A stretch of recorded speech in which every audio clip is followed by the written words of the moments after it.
Good morning. My topic is accepting educational responsibility as an international mentor, creating living theory cultures of inquiry. Over the last 26 years, I've enabled individuals to generate their valid explanations of their educational influence in their own learning and in the learning of the others.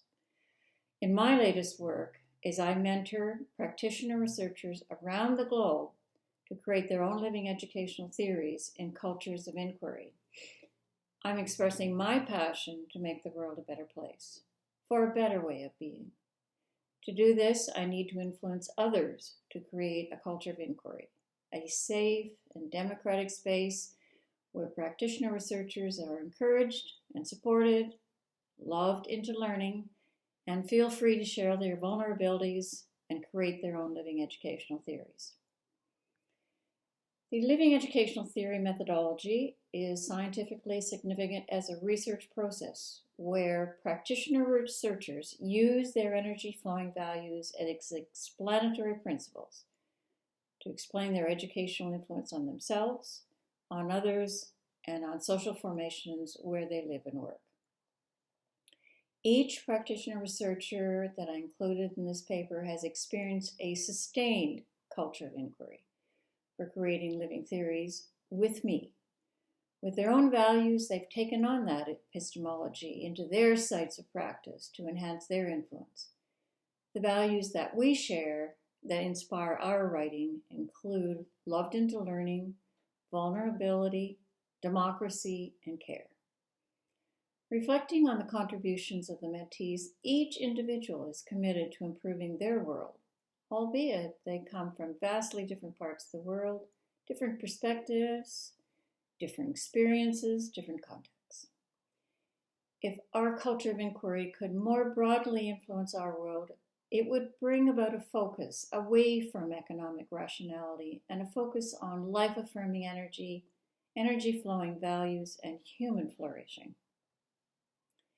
Each of the individuals that I have worked with, Michelle Vaughn in USA, Parbati Dangana in Nepal, Shivani Mishra in India, influences her circle of influence by living according to her values, expanding the living educational theory social movement, and creating cultures of inquiry with their roots so that others can be supportive to create their own living educational theories and see an improved way of living and loving. In addition, I and each of the mentees learn to see the symbiosis in the co-learning that comes in the mentoring process. I feel not only the self-enhancing, life-affirming energy that comes in sharing experiences and knowledge, but also the joy and pleasure of contributing to the renewed excitement and the confidence of the mentees.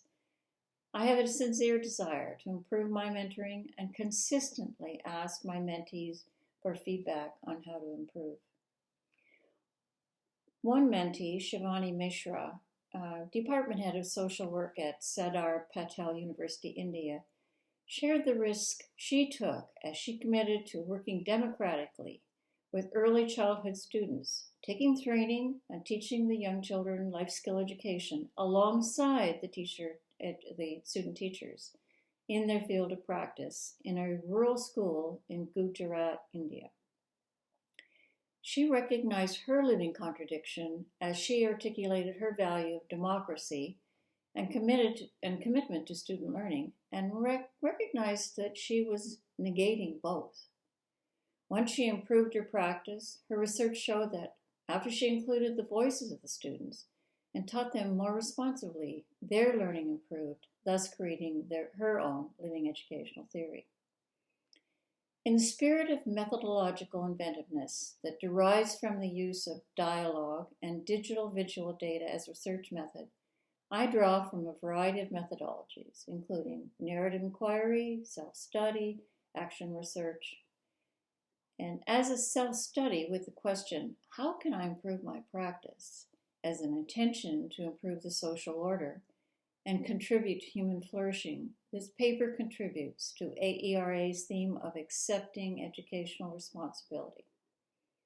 In the process of voluntary mentoring of doctoral and postdoctoral individuals around the globe, I explain my commitment to mentoring global citizen scholars who engage in social activism in their communities of practice. Mentors who desire to guide another's learning and development must, therefore, focus on enhancing their mentoring attributes.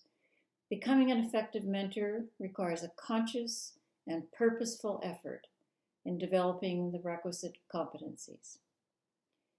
Because of my dialogical way of being, the visual-digital recordings have been seminal to the development of my thinking and reflexivity, and because I've been able to review the loving educational conversations stored on YouTube, where I can see and hear the nature of the relationship.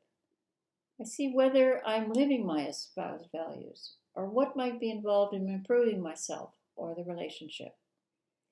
Within this paper, I think you will have seen my mentoring responses to practitioner researchers within my relational qualities that distinguish my own contributions to developing a global culture of inquiry. Here's an example. Parvati brought living educational theory into her master's class and started a culture of inquiry. She recognized the importance of building that safe and democratic culture of inquiry space in her willingness to be vulnerable. And here I show you a short clip of that. While I've mentored Parvati, we have learned together. I've learned to understand cultural differences, to make explicit my values as explanatory principles, and the nature of culture of inquiry. Michelle, Shivani, Parvati have helped me to enhance my understanding of cultures of inquiry. In our joint article, Michelle Vaughn helped me understand that cultures of inquiry take various forms: macro, micro, spontaneous, and sustained, and that my value of loved into learning came from leaving my ego at the door. Parvati shared the meanings of the value words from the Nepalese culture, which is particularly important in helping to avoid any colonizing tendencies I might have in imposing the meanings of our value words through the medium of English. In developing our culture of inquiry, she taught me the concept of sattva, which is goodness, that I now see as part of cultures of inquiry. The results of this research demonstrate that I have encouraged and supported the generation of educational knowledge in the form of self-studies that are addressing inequities in education and contributing to the living educational theory social movement. The dialogic nature of the self-study shows how loving educational conversations, grounded in values that carry hope for the flourishing of humanity, can contribute to overcoming the demoralization and the devaluation of economic rationalism in hopeful and loving processes of social transformation.